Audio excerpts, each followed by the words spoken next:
Man, we got a legend in the house, and I can't thank him enough, man, for hopping in here with us. You guys have seen him on, I'm sure, College Game Day and everywhere else. But our main man joining the show this morning to talk about all things, especially College Game Day. Our main man, Chris Fallica, joins the show. Chris, how you doing, brother? What's going on? I'm doing pretty well. What's going on? Man, I appreciate you hopping in here. Big Bear, tell McAfee when you see him in Herb Street that they are slap dicks. No, we will. That's from me. They know what that means. Love them to death. Thank you for jumping on here, man, with us. Let me ask you this. How did you get into this, picking these games and becoming these household names? Is it your personality that took over, you think, the swag, or is it you're hitting those games? I think it might be a little bit of both. I mean, I go back to, I always tell people the thing I was most proud of during my time on game day was the fact that we kind of didn't beat around the bush. We weren't naive. We knew people were betting on games, even though it wasn't legal to do so. We would look and we would slide in like this is expected to be the lowest scoring game of the day, according to those in the desert. But in those production meetings that we would have, in the conversations and watching games on the bus, Kirk and Chris and Lee Fitting, the producer, they knew my passion for the sport. They knew my knowledge of betting. They knew my passion of like being able to look at things, and they just figured out a way. How do we capture this on television? And ultimately, we figured out a way to get me spontaneously involved in picking these games and coming across us like the average loud New York sports fan, waving his hands all over the place, getting wound up off the cuff, and figured out a good little device with the board. And it worked out pretty well. The first couple of years, we did really well. We had a couple of down years, but then moving on to Fox, we figured out a couple of other ways to get it in as well. But yeah, I think it's a combination of both, doing well and figuring out a way to do it in an entertaining way. No, I love it. Smitty, calls. He's gonna get back in here. He works at Fox as well, so he covers Paul Pierce and Michael Irvin, everybody there. But I got to ask you, how much has Lee Corso meant to you? And what is it going to be like after that game, that last final game that he's going to call there against Texas Ohio State? How much has he meant to you, and how important is that one game right there that's going to send him off into lore, legendary? Well, Lee is the reason I have my nickname. I mean, Kirk and I were having brunch one day in a restaurant in a hotel lobby, and looking like I am now with a T-shirt on and haven't shaved yet. And anyone who had seen Kirk and I like eat knows that any dead space on the table is a complete waste. So like we got stuff on the table. Lee comes wandering in off of his morning walk, and he stops and, "Hey, Chris Fallica, Kirk Herbstreit, how you guys doing?" And he looks at the table, and he looks at me, and he looks at Kirk, he looks at the table, and looks at me again, and he just stands there and shakes his head, and he's like, "Look at you, Fallica. You're like a big bear. You eat, you sleep, you shit, you take a nap, you do it all over again." So the bear kind of stuck after that. But no, joking aside, I love it. Lee has been someone in my career that always supported me. I talked about Kirk and Chris and Lee Fitting, but Corso, one of the fun things that Lee always used to do when we would walk into our meeting, he would come make a beeline, come right over to me, and we used to have like the friends at the keys. His code for who do you like is for the friends at the country club, and he would come in and kind of come over, friends at the country club, and like whisper in the ear, like who do you like? So that was always fun. And Lee would kind of have a way of just putting things in a simplistic way of understanding things. Like he understood that. I mean, he was a coach for a long time. He dealt with a lot of people. Didn't like everybody, whether it was an AD, whomever. And he's like, "Look, you're not going to like everybody you come across in your life, but if they're in a position of respect, you have to respect the position." So you just kind of drop like little knowledge things after that, like that. And I'm certainly hoping to get the opportunity to see him in Columbus. When it was announced that this was going to be his final show, everyone was kind of asking me, where do I think game day is going to go week one? And I said, the obvious thing is going to be just where it first started. My first love is going to be my last pick, or something like that. When he started in '96 with Ohio State, Penn State that year, and then wrap it up with Ohio State, Texas. There was a little bit of thought that maybe they would go to Florida State where he played as well. But I think in terms of the headgear and his career on game day, I think they're, unfortunately for us at Big Noon, we're going to be there as well. But for game day and for that show, for Lee, it certainly makes a lot of sense there. And Lee is someone that I keep in touch with after the Super Bowl pregame show this year. I literally was in the cab on the way back to the hotel. Lee calls me.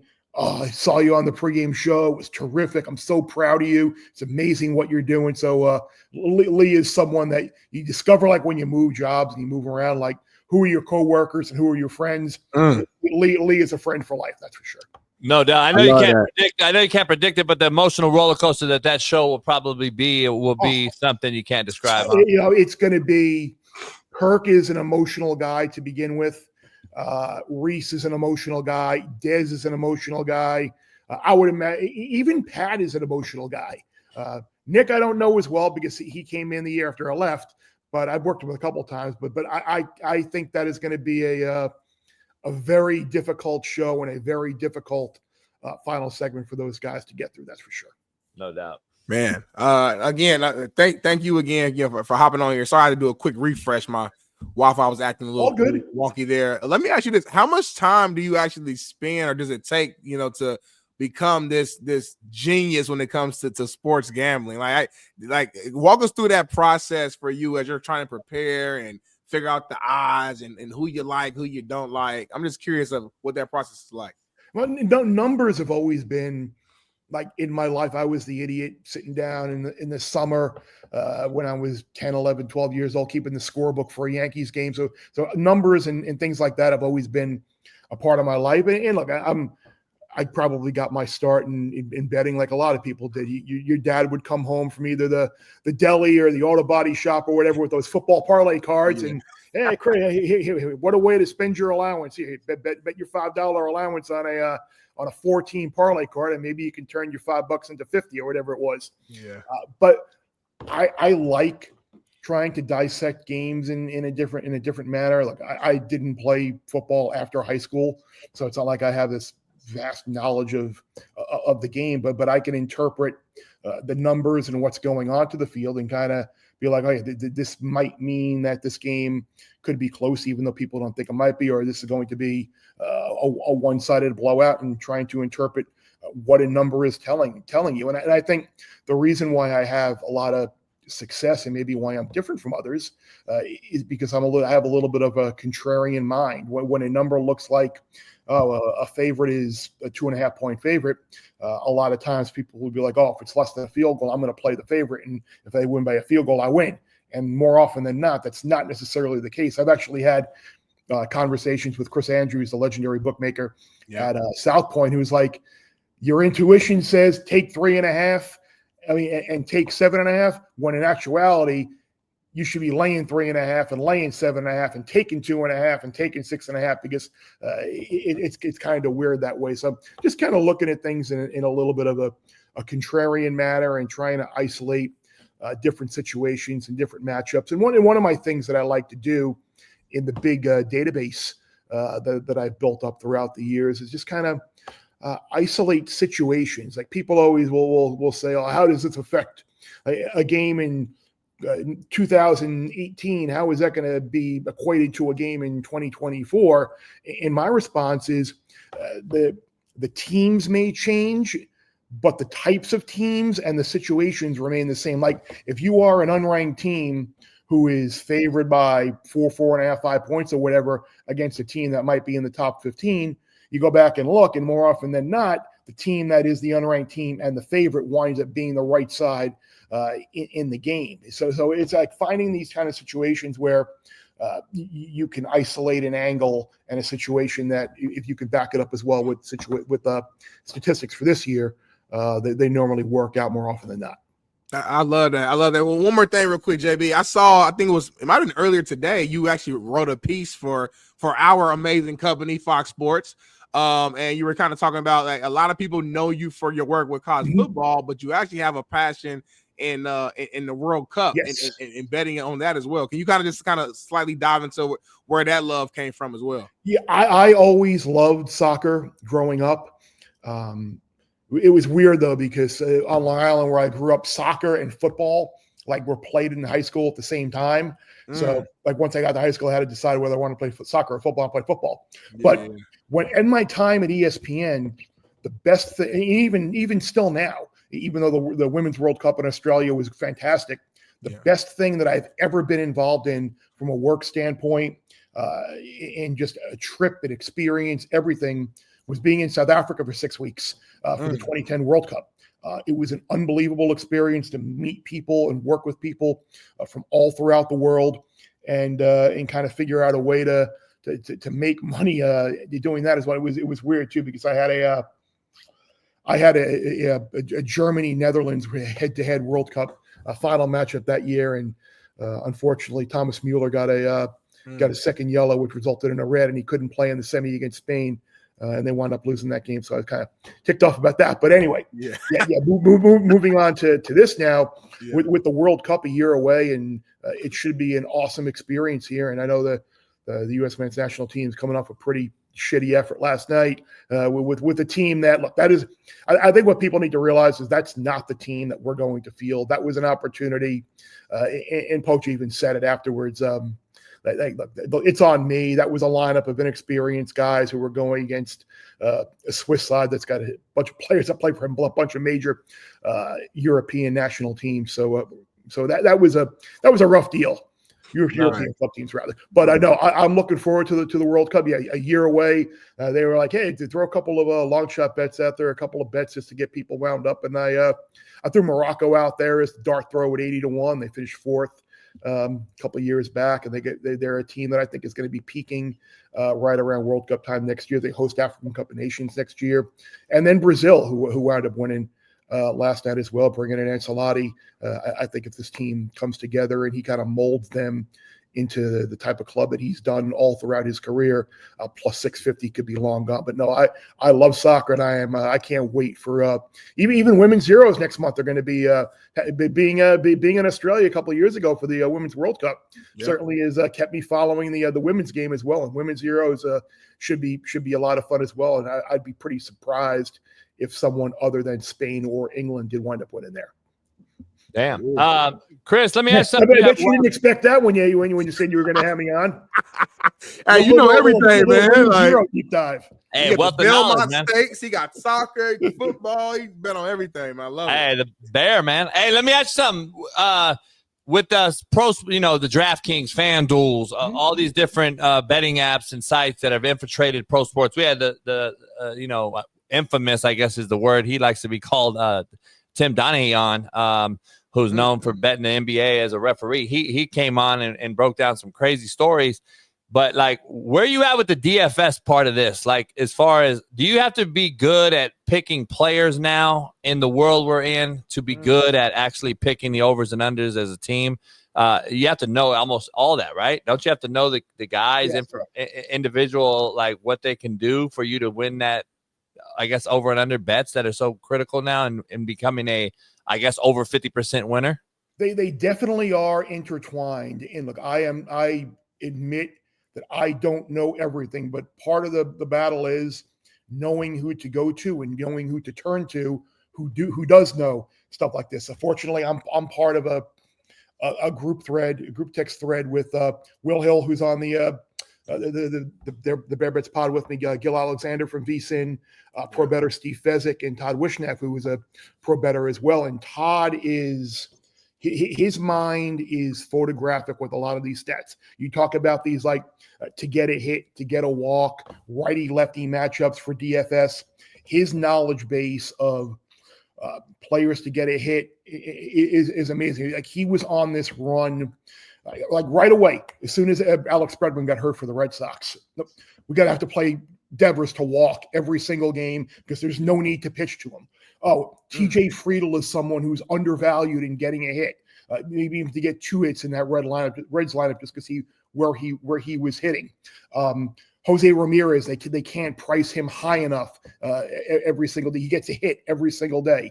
So like, he finds these little things in these or he'll find pitchers to walk a certain number. I forget who it was a couple of days ago, but he's like, this is a pitcher we want to play to over 2.5 walks a game. So he finds those things, and I just like to tell him, and I can relay that information on to friends and followers as well. Like I said, none of us are going to know everything, but being able to have people you trust to be able to dig and come up with good information. And go against anybody that pitches against Judge or Ohtani. Don't fucking pick them. That's why I played under Aaron Judge's home runs last year, just because I knew with that. I'm like, why would you pitch to him? And they just kept pitching to him and pitching. And even this year, why are you pitching to him? There's no Soto in the lineup. And the guy's hitting 400 and he's got 20-something home runs. It's amazing. You see that bomb he hit last night? It's ridiculous. Or what, 70 last night? At that ballpark, which is a pitcher's ballpark. Yeah, that shit was crazy. Would you bet the Dodgers or the field to win it all? I would bet the field. I wouldn't hesitate in betting the field right now because injuries. Last year, I'm sorry? Injuries? Well, injuries, yes, but last year was an anomaly.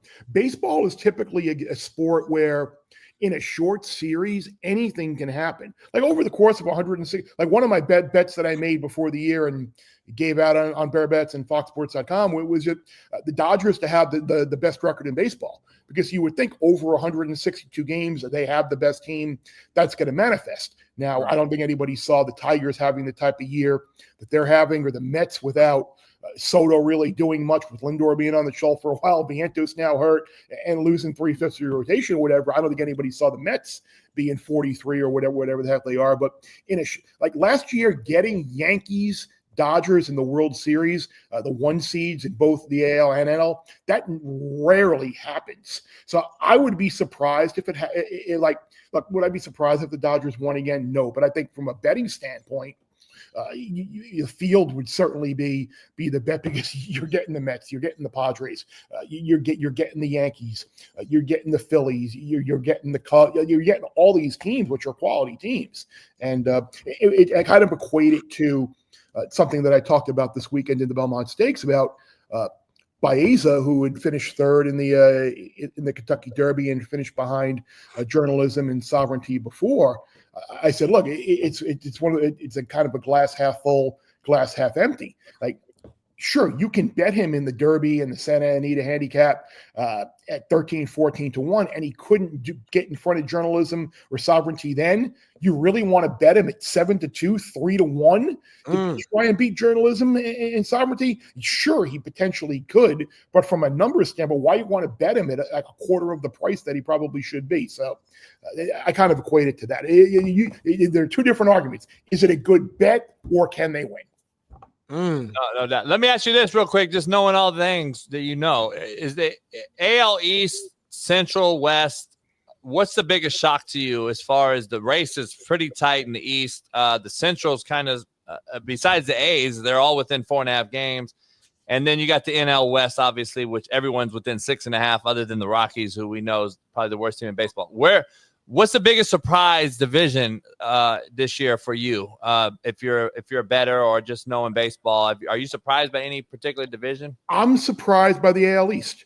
I did not think the Yankees would have the lead that they have right now. I thought the Red Sox would be a little bit more involved. I don't think anybody thought that the Orioles would collapse and bottom out and crater the way that they have. But the Yankees with no Soto, no Stanton, having the rotation issues that we thought they would have without Garrett Cole, the fact that they're up, I think, 5 games now on the Blue Jays is certainly the biggest shock to me. No, for sure. Let me ask you: are you, I guess, locked in with the NBA Finals at all as well, or are you not spending a lot of time on that? Yeah, I'm watching for sure. I'm not as super locked in as I am on other things, but I did make I hate when people come on. I'm going to do what I hate right now. Like when the Thunder got down 2-1 to Denver, and Oklahoma City was plus 125 to win the title. I'm like, okay, I gotta make a bet on this now, plus 125 to win the title. So I did do that. Yeah. And I did play the Thunder to win the series in a parlay. Basically, if I liked something, I basically parlayed it with the Thunder in the series price. It was like minus 700, but it brings things down. a little bit. Like I played the Rockies under 9.5 wins in the month of June with Oklahoma City to win the title. So like Rockies were like minus 110 or 120 under 9.5 wins. You throw even a minus 700 in there, you wind up getting plus 107 on that. So it winds up making a little bit of value with something else that you like. But yeah, tonight obviously is a big game. The Thunder should be up 2-0 in this series. I think I hear a lot of people making a case for Indiana tonight just because the game's at home and the Thunder haven't covered on the road. I don't know. Smitty's a Naptown guy, so you're hurting his feelings right now, Bear. I'm born and raised in Indianapolis, man. We love being the underdog. We love people not believing in us, Bear. So I'm going with the Pacers. I might just take $500 and just put them on the Pacers to win it all. Well, I'll tell you what, Smitty. I'll give my favor. In right around March Madness, maybe a couple of week conference tournaments, FanDuel sent out this like 50% bonus or whatever it was for an NBA bet. And I'm laying there, literally sitting in bed, in the room, and nothing else had really, like all the games had been gone, and like all their futures. And I'm looking, I'm like, I wasn't like sold on the Celtics at all. I'm like, the Knicks aren't going to win. I actually bet the Pacers. It wound up coming out to like 40-1 with the boost to win the East. So $200 bet on the Pacers at 40-1 to win the East. Damn. And I'm pissed at myself. I'm pissed at myself because I did not think the Knicks could win. And like the little voice in your head where it's like, oh, you can guarantee yourself money. Just bet a little bit on the Knicks, and that way you'll win either way. And of course, I bet a little bit on the Knicks in this series, and of course, the Pacers were definitely the right team, like I thought they were. But I'm good. I'm good with the Pacers. Don't worry, the Pacers and I have a good relationship. Hey, Ben, I'd be remiss if I don't bring this up. A real man sport, as the Stanley Cup Finals are here. Florida's up 2-1. Tomorrow, they've had a few days off now, and Florida put it on Edmonton. Edmonton seemed like they just didn't show up. They had some line shifts that I thought were questionable. Florida's up. Do you expect Edmonton to tie this up? And if you're a betting man, would you put your money on Edmonton or Florida? No, I like Florida. I like Florida here. I liked Florida before the series. Again, I understand people who kind of had that like charmed life run for the Oilers who against the Kings coming back and against the Stars, all that. But Florida is a different beast. The way they keep coming at you in waves, both the physical and mental beating that they give you, and people, Edmonton will bounce back and get revenge from last year. Florida's better than they were last year, and Edmonton losing Hyman, Nugent Hopkins isn't 100%. You saw that in Game 3, how I think Florida kind of mentally broke them a little bit. And I'm really curious to see what happens in the first period on Thursday night down there in Florida. I think Florida. I liken this to something from my youth. I was still a little young at the time, but the Islanders in 78-79 had the best record in the league, were the Stanley Cup favorite, and they wound up losing in the conference final to the Rangers. Yeah. The following year, the regular season wasn't great. Their point total went down by like 15, 20 points. They tinkered with the lineup. They made some trades during the season, and it was all to build themselves up for the Stanley Cup playoff run. Now, Florida last year, they did winning the Cup. And this year, during the regular season, they went through some spells where they did not look good. They were the third place in the division. They had to make some trades. They traded for Marchand. They traded for some other people. And it was all to build the team back up to peak for the Stanley Cup playoff run. And I think it's kind of what they're doing now. So I expect them to win Game 4, and we'll see if it gets back to a Game 6. But I love Florida. I love this Panthers team. I played them before the series, and I would play them again now. Chris, you're killing me because the Kings should be in this damn thing. We choked off a 2-0 lead, man. This is all Jim Hiller's fault. Yeah. What a stupid challenge. What a dumb challenge in the third period. And then to allow it to Bouchard into the following game. Man. You're, We'll see, man. you're Hang in there, JB. Hang in there. right. I'm not giving up on the Oilers, though, man. Connor McDavid, Leon Draisaitl, like these guys have heart. They got passion. I know it was a blowout loss, but the first two games went with the overtime in the first game, with the double overtime game too. I don't think Edmonton is just going to let go out here and just give up. I know you said mentally you feel like Florida, it really gave it to them. But I think this next game is going to be huge. Do not be surprised if the Oilers bounce back. That's all I'm going to say. That's all I'm going to say. Is it? Do you think it goes beyond 6 games? No, I think 6 games. I think 6 games tops. I think Florida will win tonight. Edmonton will get the Game 5 win, and then unlike last year, Florida will close them out at 6. There, we can't thank you enough, man. Yeah, legendary stuff. Hopefully, we can get you on again, maybe during the football season, man. We got to meet at work one day. I mean, I know our schedules are different. I know you're doing beer beds, and then I know once football starts, you probably be there on Saturdays. I work on a daily studio show, so I'm in Monday through Friday. So, but hopefully one of these days we can meet up in person. Yeah, absolutely. Next time I'm out, I'll definitely be out in LA for the football seminar there in August, and hopefully maybe at some point over the next month for soccer. We'll see. Don't let them buy you like some martini or some shit either with the pinky out either, Chris. No, he likes those fruity drinks. Little short glass. Yeah. Yeah, I appreciate you, brother. Good luck to everything you're doing, Absolutely. and hopefully we'll see you soon. Great talking to you guys. Be well. Thank you, brother. Chris Fallica joined the show. Worker, man, the bear, Chris Fallica, man, a legend. Love it. Legend, man. Shout out to everybody that popped in. Legendary show, man. A lot of good guests on. Big time, a lot of insight for everybody out there. Paris, when you get a chance, can you go ahead and cut up that I'll talk to you about offline. Cut up what?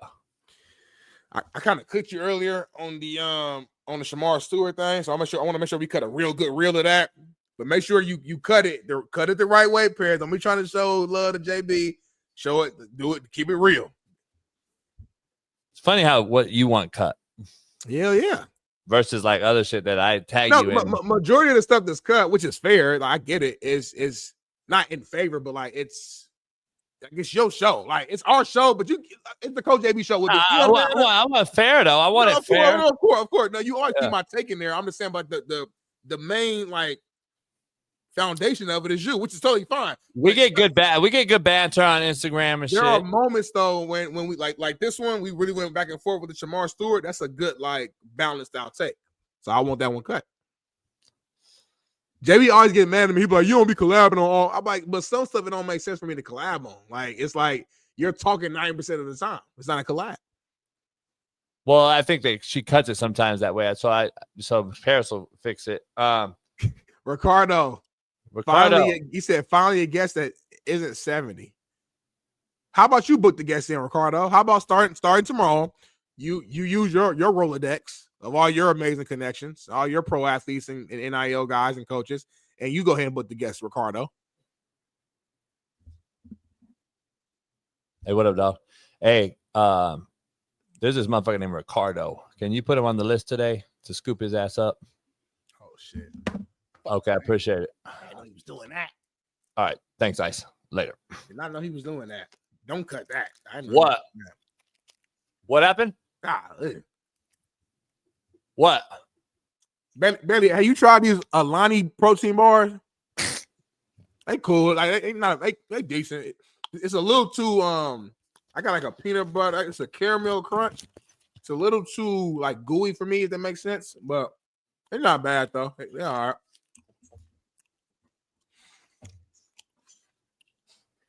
Hell yeah, hell no. I should scoop Ricardo. Are you okay? You okay, Kelly? Hey, mama. Hey, the baby. Hey, the baby. Hey, guys. I hate when he does this. Hey. Hi. Hi, Baba. Hey. What's up, Papa? Hey. Hey. Okay. Kelly, you got to need bath. You got to need bathy. So you guys need a bathy. You stinky. That was a bathy. You stinky. You need bathy. This is the real JB right here, y'all.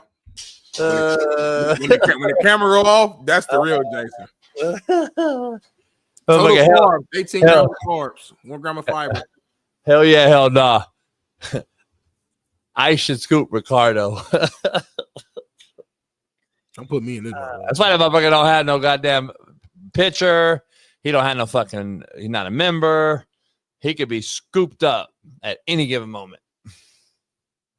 JB, you ain't did a cooking video in a long time.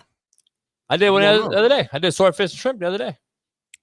Define the other day, because like black people, we do this. We call everything the other day. What's the other day? Can you find it, Bailey, and put it in here before we end? It was like 2 days ago. I'll tell. It looked pretty damn good too. I don't know. Can you find this, Bailey, real quick? I didn't see it. That's crazy. I don't know how I didn't see it. You know why? Because fucking Elon got fucking Twitter's algorithm all fucked up. It's not even, I'm almost don't even want to post nothing on Twitter no more. Because I always see your stuff typically, but I'm like, how did I not see that? Like, Twitter ain't doing nothing. I mean, I don't think shorts are good for Twitter because they're not doing shit. I mean, look, Twitter's the one platform that's not growing. Like at Fox, I'm gonna be real with you. Like they tell us when we have our little behind the scenes meetings, they like, listen, you still post to Twitter just to make some other people happy in the company. But in reality, they like do not stress over Twitter. They say I'll text some stupid shit, like I'll tweet a stupid thing without no video. Video, yeah, and it'll do a million fucking like impressions or whatever, yeah.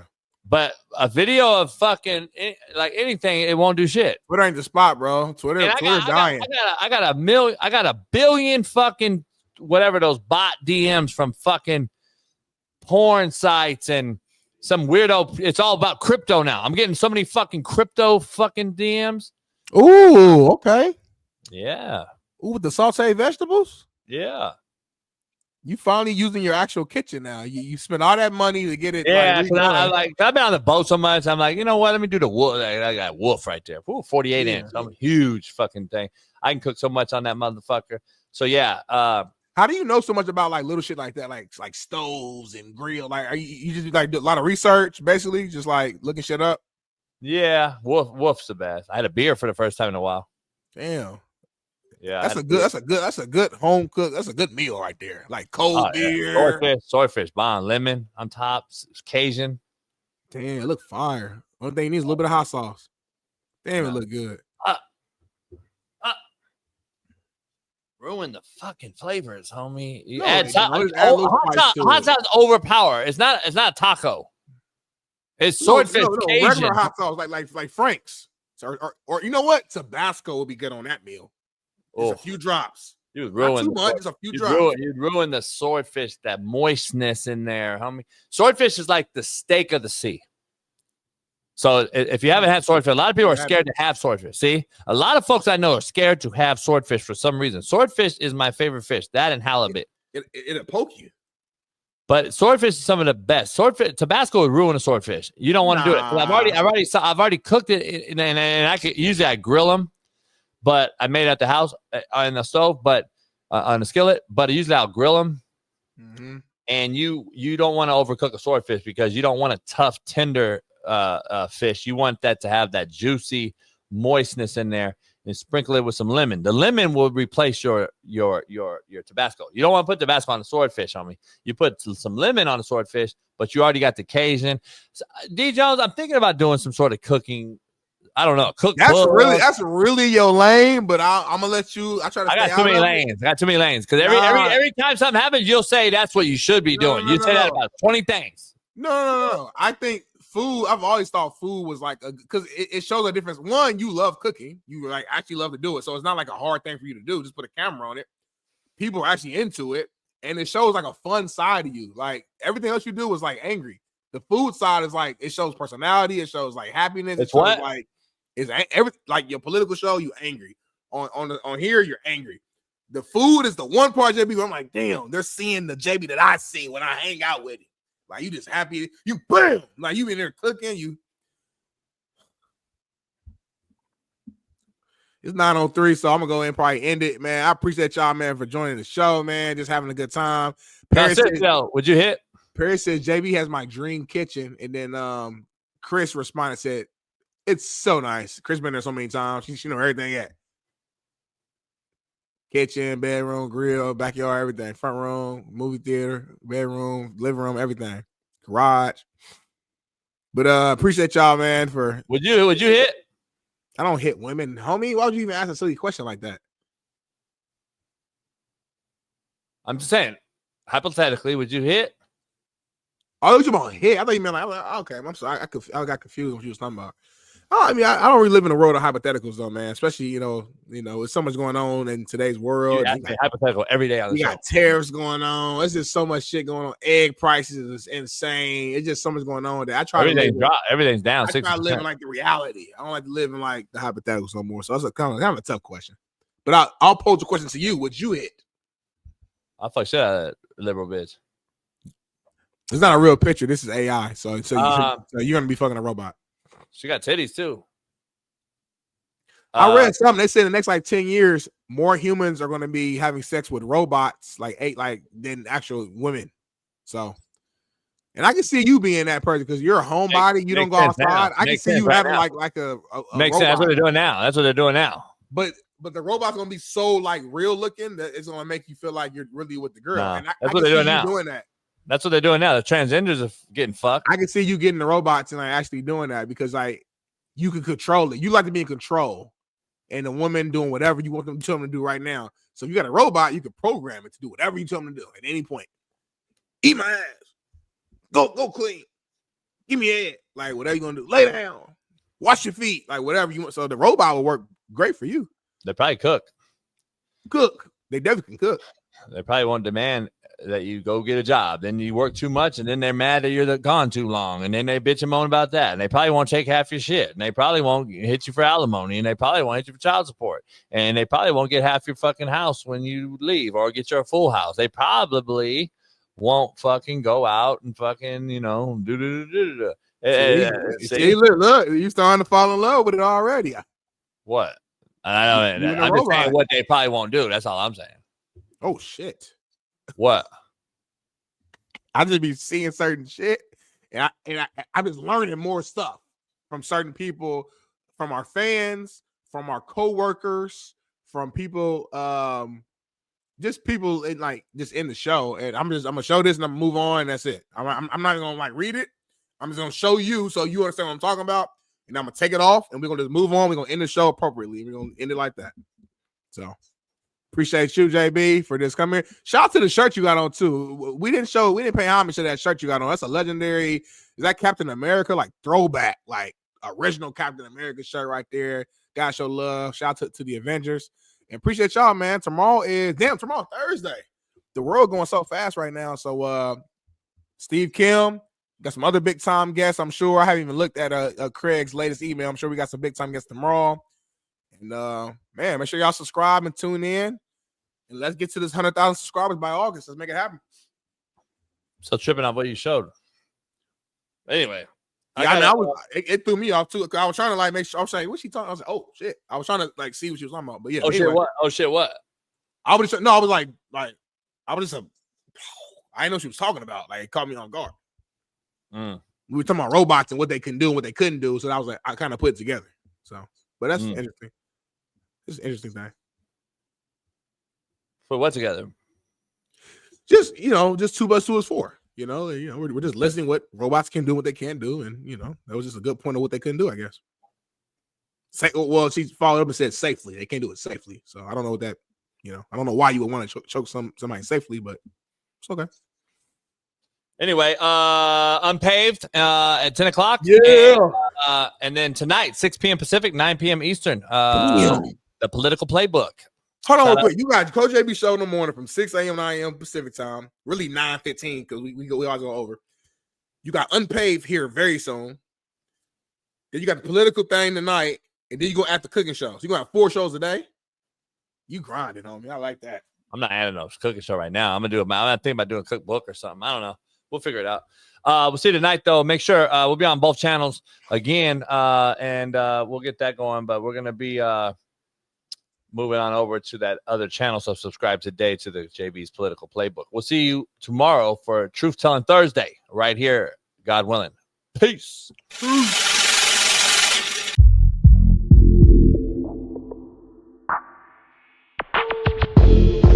This the real JB. You better find the skin real quick.